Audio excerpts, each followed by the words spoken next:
Currently, we're doing a bit of a tier list on the different types of drawing exercises and how good they are.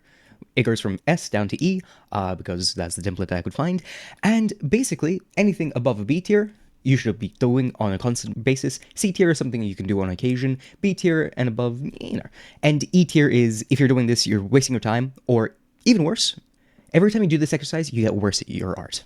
That's what E is for. Where do we put doodling? So, if S being, if you do this consistently, you will become an art god.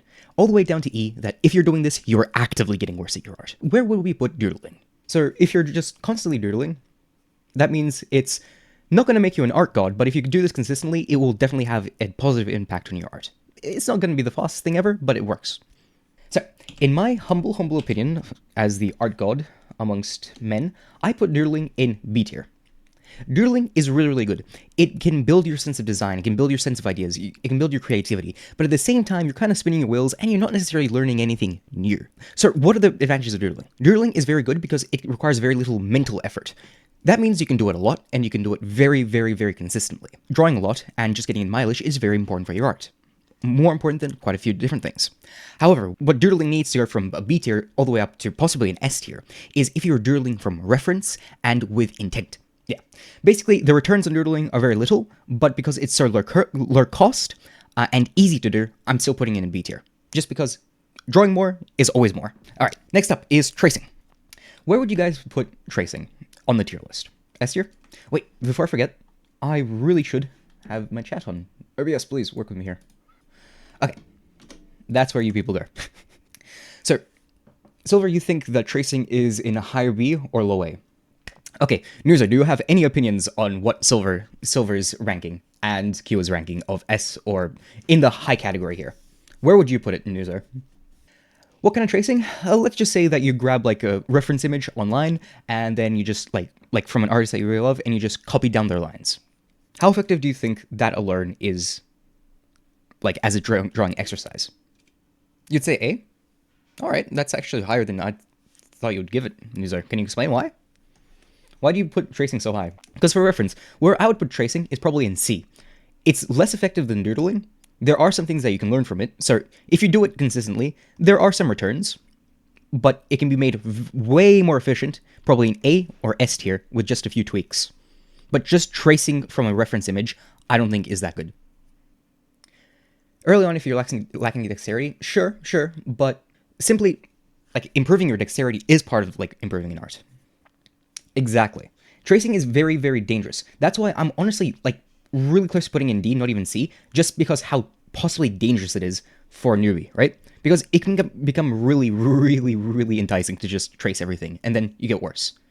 So with a few tweaks on tracing, I could put it into S tier. Tracing is a really good way to efficiently learn. It's a good way to like isolate a drawing exercise. It's a really good way to like isolate. Like if you're learning to paint, tracing over somebody else's drawing or like whatever can be really efficient. But tracing on its own is very dangerous because you can get really complacent with it, and it just strips away a lot of learning opportunities that you otherwise would have. It strips an opportunity for you to build your dexterity, build your drawing fundamentals, build your your abilities. Yeah, so tracing is very different from breaking down other people's art. Breaking down other people's art, I'd put it all the way up in S tier. So because of all those reasons, I'm putting tracing down here. Like, actually, no, I'm putting it in C. Like, if it wasn't so dangerous, I'd put it in either B, but because it's so dangerous, I'm putting it down in C, simply because the opportunity for you to go wrong with tracing is massive, right? But it's also a really good way to isolate other drawing exercises, so you don't waste your time drawing when you're trying to, practice painting, for example. All right, what's up next? Breaking down other people's art. Immediately. This one right here goes into S tier. Let me tell you why. There's two ways of really improving your art. Number one, look at reality. Break down the world around you. Break things down into shapes, into forms, into values, into things like this. That's the first way of like improving your art. Basically, learning things, filling your visual library. That's what that does. Learning from reality builds your visual library. But what does, like, breaking down other people's art do? It basically gives you a guide on how to interpret reality. shows you different techniques, different ways of doing it, different methodologies, different ways of thinking about things. Breaking down other people's art, as long as you're not trying to like, I don't know, like copy that art and then like repurpose it as your own. Don't do that, of course. I'm breaking down art as really high. Newsart, what are some of your favorite exercises? Yes, two-turn studies. All right, let's do two-turn studies after this. Two-turn studies. So first of all, let me like quickly explain what a two-turn study is. Basically, you look at your reference and you're trying to just break it down into a light shape and a shadow shape. Now, what is this really effective for? This study is really helpful for two things: to build your sense of like design for your shapes, and build your sense of like helps you describe form in very efficient ways. This right here can improve your sense of design and other things and efficiency when you're painting a million times over. This right here, I'm putting in an A tier. If you do this consistently, you will find a lot of improvement. However, big however, two-turn studies are still very limited. They're very good, but if you only do two-turn studies, you're gonna have a lot of design is only one part of painting, one part of drawing, one part of things like this. What happens when you have to try and describe forms? Actually, yeah. You know what? Yes. All right, so binging tutorials. Queue up. Let's hear your opinions on this. Where would you put this wonderful drawing exercise? Sorry. You put this in B? Really? Binging them. Are you sure binging is a really good idea? Because remember, B is like, if you do this consistently, you will see improvements. There are some tweaks you can usually do to these exercises in in B tier that can like bump them up into like really good practice. But do you really think binging YouTube videos alone is a great way to learn? You still get knowledge, that is true. Because I want to put it somewhere between C and B, because the key word here is binging. Binging is one of the worst ways to learn. One way that you can make binging tutorials infinitely better, like watching tutorials way better than just binging tutorials, is actually taking notes as you watch them. If you take notes and binge tutorials, I would put this either in A or close to B.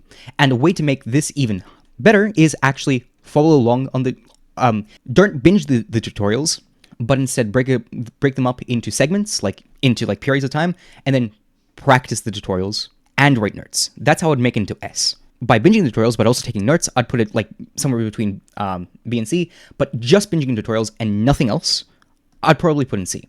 You will learn some things, you will pick some things up, but you're wasting so much potential that you otherwise could have had. If you read a gym magazine and learn all the basics essentials from intermediate to advanced, but not going to the gym, do you actually get swole? Yeah. The biggest problem with binging tutorials is learning art is about building your mental schema, building your worldview, your philosophy behind drawing, right? Binging tutorials is a lot of stuff goes in through one ear and out the other. There is a lot of stuff that you can pick up by binging tutorials. However, there's like a million different ways to just learn better, like from the same tutorials, from the same things, but just changing your mentality and just changing what you do can improve it a million times. Exactly. It's a quick fix, but doesn't address the fundamental problem. Yeah, I'm going to put in C tier. I'm not going to put in the between C and B. Just because there's so many things you can do on top of that to make it way more efficient and way better. Rotating boxes. This one I really love. But where would you guys put this on the tier list? So no, it's not construction, not just yet, Kua. It's just rotating boxes by itself. Box is S? Oh, I really want to put it in S, but I really can't. I'd put this in the same level, honestly, as like just rotating boxes. I'm probably putting this in... it pays me to do this, but I'm putting it in B. It's on the same level of doodling. Boxes are really important, but rotating boxes by itself, the better you get, the less... There's a lot of diminishing returns on rotating boxes. Once you get to a certain level of being able to rotate a box, there isn't too much you can do. Now, you can progressive overload this exercise from drawing boxes to like putting things inside the boxes to like modifying the boxes to then constructing things out of the boxes. And you can... This right here can have like an infinite path to like getting better. However, simply just drawing boxes, I can't put any higher than B tier, and I'm already pushing it because of just how low the returns are after a while. Yeah, I know, I want to put in S. I want to. Trust me, I'm the biggest proponent of drawing boxes, but I can't put any higher than B. I'm already pushing it with B. I'm already pushing it. The next one I'm going to do is figure drawing with reference. Where would I put this? A? Out? A lot of F's and A's, all right. With and without clothes. So this is how I would put it. The earlier on, like in your drawings, the less clothing. The more comfortable you get with like learning how to draw clothes and like getting better at like your art. Simply put, after a while, it gets really, really boring, and there's a limit to how much you can learn without the clothing part of things. Because there's such big like areas of design around clothing. Figure drawing with some clothing is peak. With clothing, I'd put it in S tier because there's basically no skill ceiling to that. Like there's no like limit. There's like you can never reach the summit with figure drawing from reference. And because most artists are focused on drawing humans, figure drawing by itself is really, really important because that's what you can be drawing most of the time. And because you're specifically working from reference, as long as you're smart about it, you can learn so much. So I have to put this in S tier. Basically, there's a million different ways to make it harder for yourself or easier, and you can accommodate it for yeah, exactly, S for silk. You can accommodate it to your own skill level, and there's always something else to learn. Okay, guys, I need a really, really, really bad drawing exercise. What do you think, guys? Like, what would be like your worst drawing exercise? That if you were to do it like over a period of time, you would actually get better. Every time you do this exercise, you get worse at art. What would that be? Tracing AI art. Yeah, it is a surprisingly hard question. Because everything, like, there's a lot of things that like don't like really give you much return, but things that actively harm you that I'd put it in E tier is. Because D basically does nothing. D does nothing. C does very little, and there could be a lot of improvement. B is, if you do it consistently, you can see some results. A tier is, if you do this consistently, you will definitely see results. And S tier is, if you're not doing this, what are you doing with your life, right? But what would I put in E that's actively harmful? Because generally just drawing more can improve at least your hand-eye coordination, can at least improve your like sense of design, can improve your creativity. Literally just doing anything is helpful. Rage drawing. If you've been drawing for long enough, you get to a point where sometimes you're drawing on a day where you're not 100% there. And you just get more and more frustrated, and you keep drawing and drawing and drawing well past the time where you should have stopped. It's called tilt. Rage drawing. This has been probably the one thing that has harmed my art the most. Why? Number one, rage drawing is really bad because you're not going to be learning when you're rage drawing. You're in a completely different mental state. You're not in a mental state to learn. You're in a mental state to just rage at the machine. But what's even worse than this is it creates a really, really sour taste in your mouth after finishing one of a rage session. You feel horrible about your art. You feel horrible about yourself. You just feel horrible. You start hating art. You hate your own art, and it demotivates you. There's nothing worse on this list than just not drawing. So, I'm putting this down in E. In the long term, especially in the long term, rage drawing is one of the worst things you can do. If you find yourself really frustrated, take a break, take a breather, and come back to it. All right, never use reference. All right, so the never part there is really doing some heavy lifting. Draw from imagination by itself is actually pretty high. If you're just drawing from imagination, I'd put this somewhere in B tier. It was just simply from drawing from imagination. There are some things that you can do that would move this down, and there's some things that you can do that can move this up. But I'm going to put it in just B tier. When you draw objects, do they appear in your head? So for me, it really depends. Usually, how do I put this? If it's something with a lot of perspective work, yes, 100%. I'm usually imagining the thing in my head, and I'm like first like imagining in my head, and then I'm just kind of trying to copy what I'm seeing in my head. Now, there's a bit of push and play with there because that usually just I use that method to just put something on the piece of paper. From there, I just look at the piece of paper and I rely less on my imagination, and then I just start tweaking things until they kind of look right. Because I refuse to use perspective grids. But when I'm painting, what I actually do more often is I imagine when I'm looking at something, I'm usually trying to imagine the form and what it would look like. is at the most I would do. So I actually, like, if I'm just like trying to envision something that I'm painting, not that often, and I almost never do that when I'm drawing. But when I'm painting, I do it a lot more because I'm trying to imagine the three-dimensional form. So basically, the more three-dimensional something gets, the more I try to imagine it and see it in my head, is how I would put it. The more it leans on design and aesthetic, the less I imagine in my head. So, drawing from imagination. By itself, I'm putting this in B tier. It can improve your sense of design, it can improve your line confidence, it can just improve your confidence when drawing. Nothing has helped me more with my confidence in my art from just drawing off the top of my head, right? Just enjoying things, just trying to like solve problems. Drawing from imagination is problem solving 101. I've never stuck to one style ever, Silver. You've seen my art. The only consistency is I draw ugly people. So for the sense of like freedom, for the sense of confidence, for the sense of just like problem solving and like using your tool sets to solve a problem, drawing from imagination, I could put it into A tier. But it's a double-edged sword. Drawing from imagination is very, very addicting. And there's a lack of pressure from like achieving something specific. When you're working from reference, it can feel horrible a lot of the time because you have something to directly A/B compare your art to. And there's a very strict fail or succeed criteria. If it looks like the thing, you succeeded. If it doesn't, you failed. With drawing from imagination, a lot of times because you don't have that direct A/B comparison, that pressure is lowered substantially. And because of that, it's still a double-edged sword. Because drawing from reference is how you build your visual library. That's how you like build your understanding of art. That's how you basically learn new things. But what drawing from imagination does, it makes it a lot easier to just draw more. And drawing more is incredibly, incredibly important. So I'm really torn. Like I can put it all the way down to E tier if you do it too much. And I can put it all the way up to S tier if you do it correctly. That's why I'm going to put it into B tier. No, I have to put it in A tier. There's just a lot of things you can get from just the confidence and your like. Yeah, I have to put it into A tier. I can't put it into S tier because there's just too many downsides to it, and it's a really slippery slope. So I'm gonna put it in A tier. I have to. It can be done wrong, but it can be done very right. Gesture drawing. This is something I really just can't make my mind up. How important is gesture drawing? The best way of like come to terms with gesture drawing is the better you are, I think the higher the return on investment is for gesture drawing. When you're first starting out, it's like a horseshoe.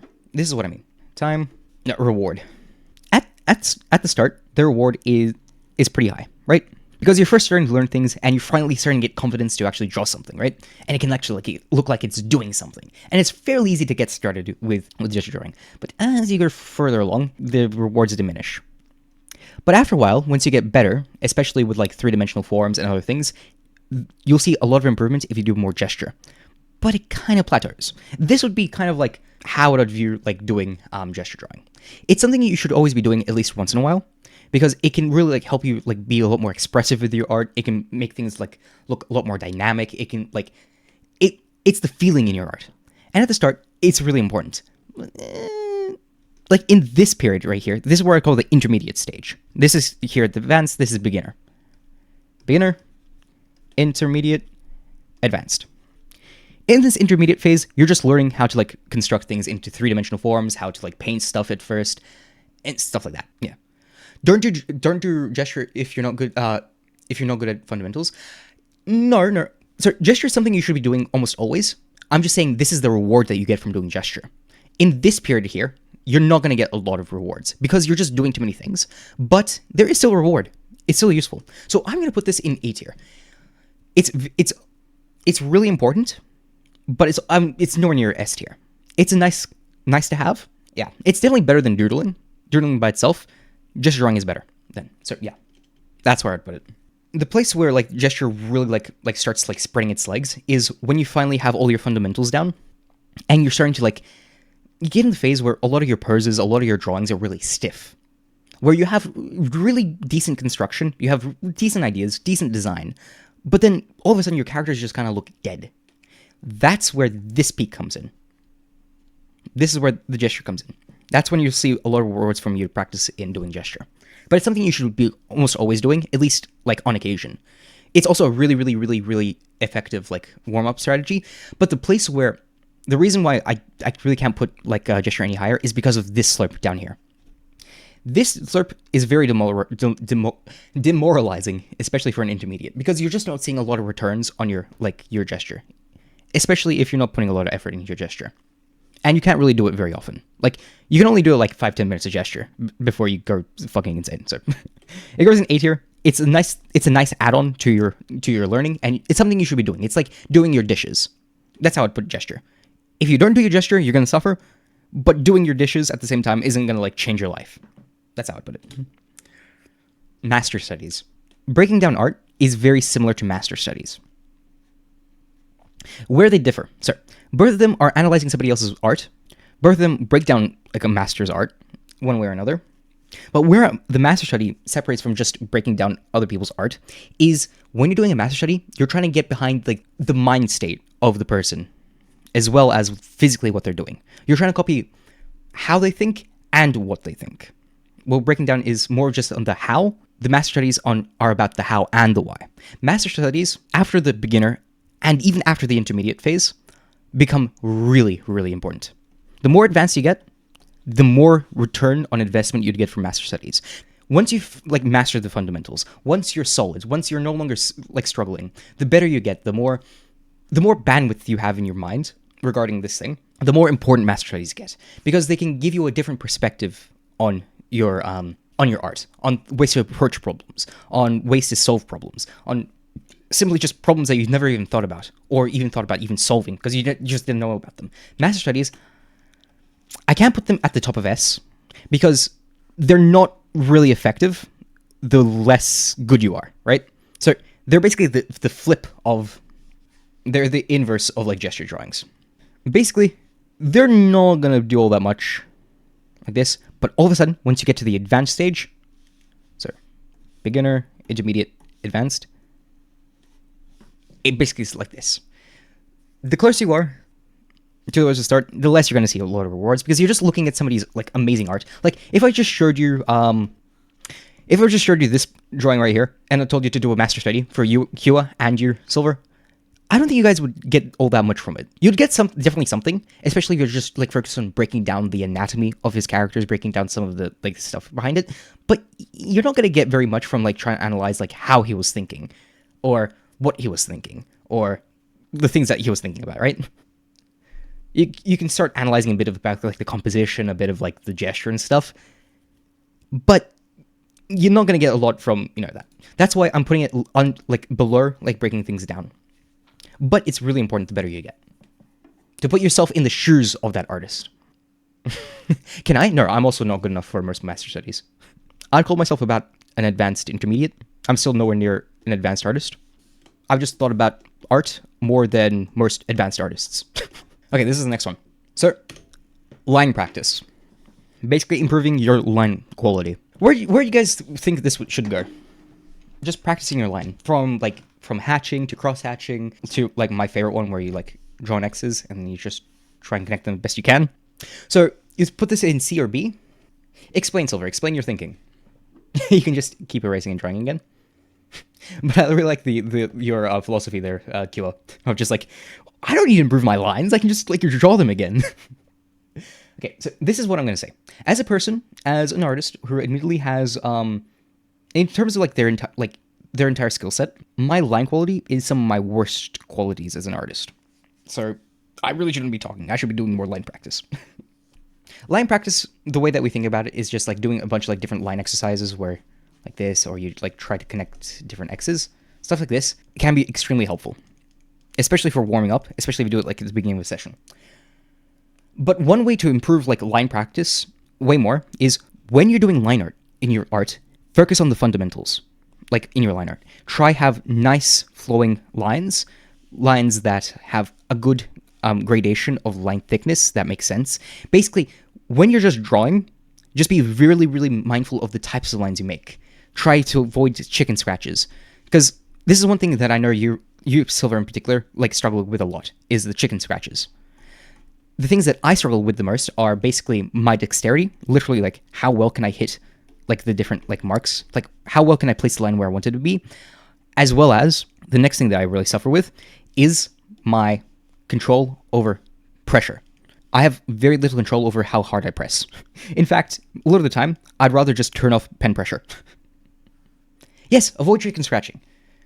Yes, I'm gonna say it. On a really like far end, on like messy like liner work, I'd put someone like Carl Kubinski that we were talking about before. His actual sketches are incredibly messy. He employs a lot of searching lines, and he uses his lines to render a lot. And they don't necessarily are not exactly the greatest lines. If you look at like this random line here, is it the greatest? Not really. Look at that hand. Not really. But it just works together.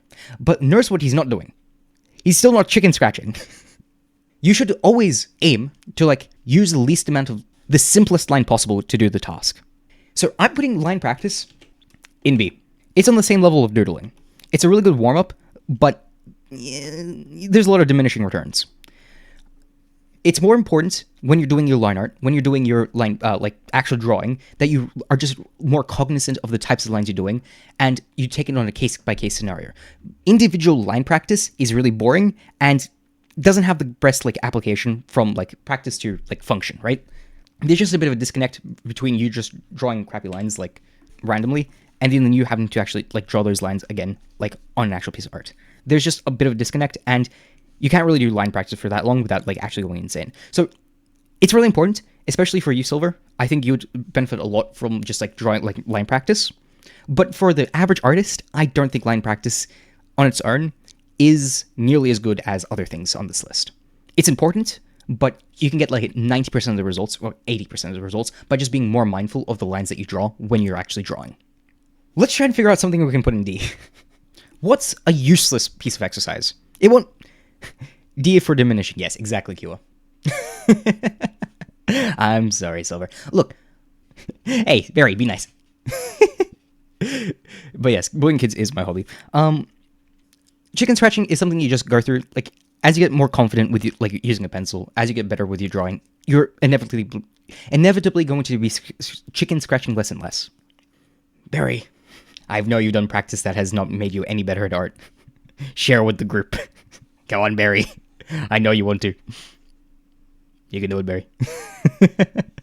What's one thing that you've done that has like you're like, oh, I'm gonna draw. Yes, you are. Come on, Barry. Come on. Just one thing. I just want one piece of input from you. Come on. Kua, Nuzar, and Silver have already contributed so much. Come on. And Bot. Barry. You know what? Screw it. Hit the gym. The gym. How effective do you think hitting the gym is for getting better at art? Useless? Simply just hitting the gym does a few things. Silver, I'm into bodybuilding. I've done the exact same thing. I've looked many oily muscly men. And it has improved my art, I'll tell you. Okay, so hitting the gym by itself can increase your hormone productions. It can improve your testosterone. It can improve your energy levels. It can improve your just general cardiovascular health, especially if you're just completely sedentary. Artists are not exactly a very, how do I put this, healthy bunch. And anything that can improve your mental state, can improve your cardio, can improve your health, and can improve your mindset is a good thing. So immediately, even without the other things I'm going to say in a second, already goes in S tier. But guess what? That's not where it ends. If you start hitting the gym, you start to get into gym culture. What does gym culture come with? You start learning about muscles, because the more you learn about anatomy, the better you are at training muscle, because then you can actually the more you learn about muscles, the better you become about art. And how do you learn about muscles? Get into bodybuilding. Another thing that's really good is if you get into bodybuilding, all of a sudden, you're looking at a bunch of references for just shirtless people, and not just shirtless people, but Greek gods amongst men. Can you find any better reference? And now this reference is now stuck in your head for free without you even trying. So hitting the gym, there's an S. 100% S.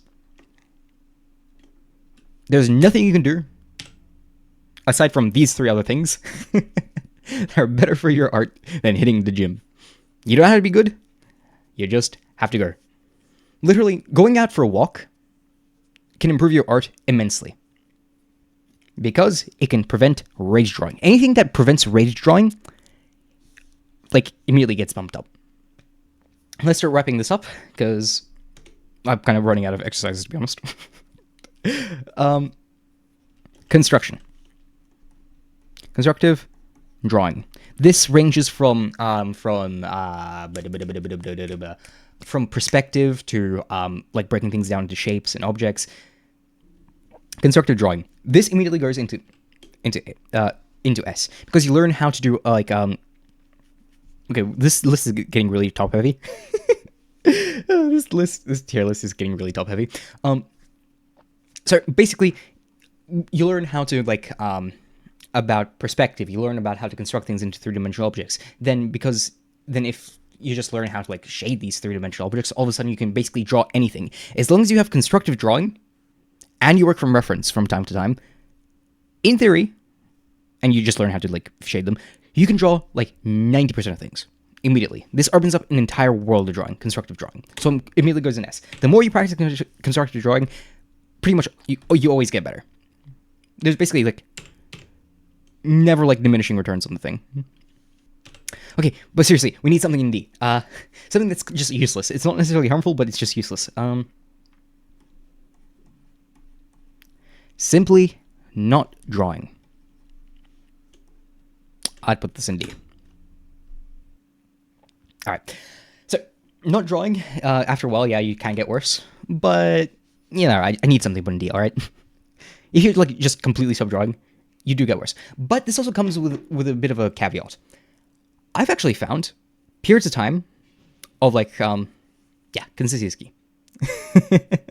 Yes, you have to be consistent. You have to be consistent with your art and always continue bullying children. That's how you improve. Anyways, but yes, not drawing, I've actually found can actually be really useful for improving your art. I found that my art doesn't necessarily improve. So if I had to draw out how I would think my art improves, basically you have periods where you're just studying a lot and you see improvement. But then you kind of hit a plateau, you start going down like this, right? And then all of a sudden, sometimes you just kind of get burnt out on art, right? It happens sometimes. You just don't feel like drawing, which is fair enough. So your returns are very low.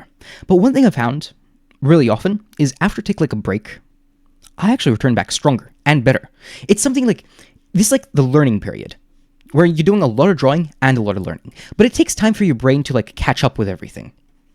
And in this time where you take a break from your art, I find it gives enough time for your brain, as long as this period of time is short and not overly long, it gives enough time for your brain to homogenize or wrap around and start learning new stuff. Because here you're both drawing and learning at the same time. And I find that's just sometimes a bit too much for your brain to do. So sometimes I find just taking a break for I don't know, a week or two can really help you come back stronger and feel really brings both your passion back into joy, back into drawing, as well as you actually get better. During this period, especially towards the end of one of these periods, you kind of get worse. It's kind of when you're to use a gym analogy, it's when you're overtraining. When you're overtraining, your performance goes down, and then you have to take a deload, and then you come back stronger and healthier.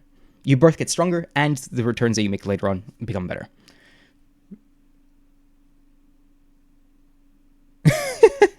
It does. It kind of does, yeah.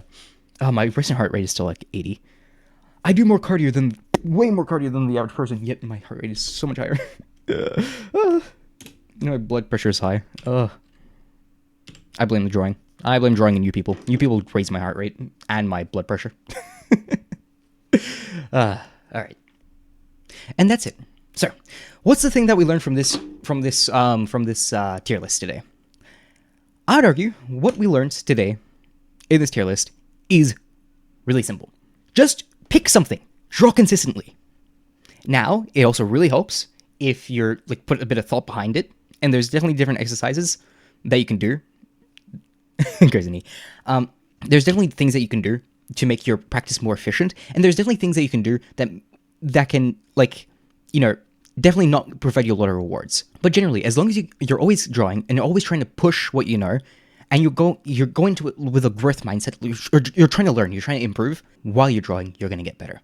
Sure, there's definitely things you can do to make your learning more efficient and better, but the biggest and number one thing you should always put in your head is just draw whenever you can. Draw whenever you can. And don't draw through rage. Once you tilt, just take a step back and come back later. That's the biggest takeaway. Practice whenever you can. Make sure you make the most of your practice. And just take breaks once in a while. Just take breaks.